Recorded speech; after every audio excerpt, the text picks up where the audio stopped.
Hello guys, അപ്പോൾ നമ്മൾ കണ്ടിട്ട് കുറച്ചായില്ലേ. കാരണം എൻ്റെ സൗണ്ടിൽ നിന്ന് തന്നെ നിങ്ങൾക്ക് മനസ്സിലാവും. പനിയൊക്കെ വന്ന് സൗണ്ടൊക്കെ അടിച്ചു പോയി. ലാസ്റ്റ് വീഡിയോയിൽ ഞാൻ പറഞ്ഞിട്ടുണ്ടായിരുന്നു ഉത്സവം സീസണാണ്, ഇനിയിപ്പോൾ ഉത്സവത്തിൻ്റെ വിശേഷങ്ങളായിരിക്കും പറയണ്ടാവാന്ന്. പക്ഷേ ഇതുവരെ ഒന്നും നടന്നില്ല. ഇന്ന് ലാസ്റ്റ് ഡേ ആണ് ഗൈസ്. ഇന്നും കൂടെ ഇട്ടില്ലെങ്കിൽ മോശമാണ്. ഇന്ന് പുന്നാട് പുലുക എന്ന് പറയുന്നൊരു ഫോക്ക് മ്യൂസിക് ബാൻഡിൻ്റെ പരിപാടിയാണ്. അപ്പോൾ ഞാൻ പരിപാടിക്ക് വെയിറ്റ് ചെയ്യാണ് ഗൈസ്.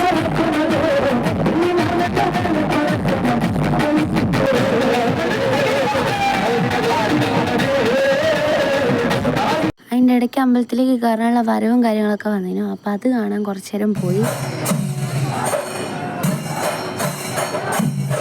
ഈ ആനേനെ കാണാൻ വേണ്ടിയിട്ടാണ് ഗൈസ് ഞങ്ങൾ അത്രയും നേരം അവിടെ നിന്നത്. നല്ല ലാഗുള്ള പരിപാടിയാണ്, പക്ഷെ കാണാൻ രസമുണ്ട്. അതൊക്കെ കഴിഞ്ഞ് പിന്നെയും പരിപാടി തുടങ്ങി.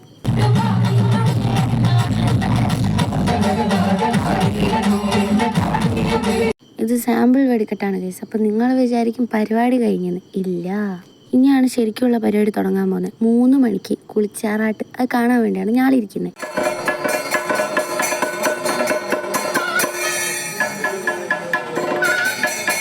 കുളിച്ചാറാട്ടെല്ലാം കണ്ട് നേരെ ഞങ്ങൾ അമ്പലത്തിലേക്ക് പോയി. ഇതെന്തൊക്കെയോ ചടങ്ങാണ്, സത്യം പറഞ്ഞാൽ ഇതെന്തൊക്കെയാണെന്നൊന്നും എനിക്കറിയില്ല. വെറുതെ കണ്ടിരുന്ന് 4 മണിക്ക് രുദ്രക്കോലം എന്ന് പറയുന്നൊരു സംഭവം ഉണ്ടെന്ന് പറഞ്ഞിട്ടാണ് ഞാളിരുന്നത്. രുദ്രക്കോലം എന്ന് വെച്ചാൽ താരികവധം എന്നൊക്കെ കേട്ടില്ലേ? എന്തെന്നാ വേണ്ടേ ഗൈസ്, പായസത്തിന് വേണ്ടി വന്ന് നിൽക്കുന്നു. ഓരേയും കുറ്റം പറഞ്ഞിട്ട് കാര്യമില്ല. പുലർച്ചെ 4 മണിക്ക് കഴിഞ്ഞിരിക്കും. ഇന്നലെ വീട്ടിൽ നിന്ന് 6:30-ക്ക് ഇറങ്ങിയ ടീമാണ് ഞാൻ. ചടങ്ങ് കഴിഞ്ഞ് കഴിഞ്ഞാൽ അമ്പലത്തിൽ നിന്ന് പായസം കിട്ടുമെന്ന് പറഞ്ഞിട്ട് ആ ഒരൊറ്റ വാക്കിൻ്റെ പുറത്താണ് ഞങ്ങൾ പിടിച്ചു നിന്നത്. പക്ഷേ പായസവും ഇല്ല, ഒരു തേങ്ങയില്ല. ഒരു ഉണ്ണിയപ്പം കിട്ടി, അത് ഞങ്ങൾ കുറച്ച് ആൾക്കാർ 4 പീസാക്കി തന്നു. ഇനിയും വിശപ്പ് സഹിച്ച് അവിടെ നിൽക്കാനാവില്ല എന്ന് അറിയുന്നതുകൊണ്ട് തന്നെ ഞങ്ങൾ മാർക്കറ്റിൽ പോയിട്ട് ചായ കുടിക്കാൻ തീരുമാനിച്ചു. നമ്മളെ പരിപാടി തുടങ്ങി ഇനിയും സമയമുണ്ടെന്ന് അറിയുന്നതുകൊണ്ട് തന്നെ കുറച്ച് നേരം ചായയും കുടിച്ച് കഥയൊക്കെ പറഞ്ഞ് അങ്ങനെ ഇരുന്ന് പിന്നെ നേരെ അമ്പലത്തിലേക്ക് പോയി. എന്നിട്ടും പരിപാടി തുടങ്ങിയില്ല. ഒരു 1/4 മണിക്കൂർ പിന്നെയും നമ്മളവിടെ ഇരുന്നു. അവസാനം പരിപാടി തുടങ്ങി. ഇതാണ് ഗൈസ് ദാരികൻ.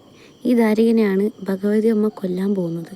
പക്ഷെ കൊന്നിട്ടില്ല എന്നാണ് ഐതിഹ്യം. എനിക്കതിനെപ്പറ്റി വലിയ വീഡിയോ ശരിക്കും ഈ ദാരികനെ ഭഗവതി അമ്മ കൊന്നിട്ടില്ല എന്നാണ് അവിടെ ഇരുന്നൊരു അമ്മമ്മ പറഞ്ഞത്. ഭഗവതി വാളെടുക്കാൻ പോകുന്ന സമയത്ത് ദാരികനെ ഒളിച്ചു കളയുന്നും പിന്നെ കാണൂലെന്നും വാഴത്തണ്ടേനെ വെട്ടിയിട്ടാണ് പിന്നെ ആ ഒരു ഇത് നടത്തുന്നതെന്നൊക്കെയാണ് പറഞ്ഞത്. അതൊന്നും എടുക്കാൻ പറ്റില്ല. നല്ല ഉറക്കമുണ്ടായിരുന്നു. ഇനി അടുത്ത വീഡിയോ കാണാം. ബൈ.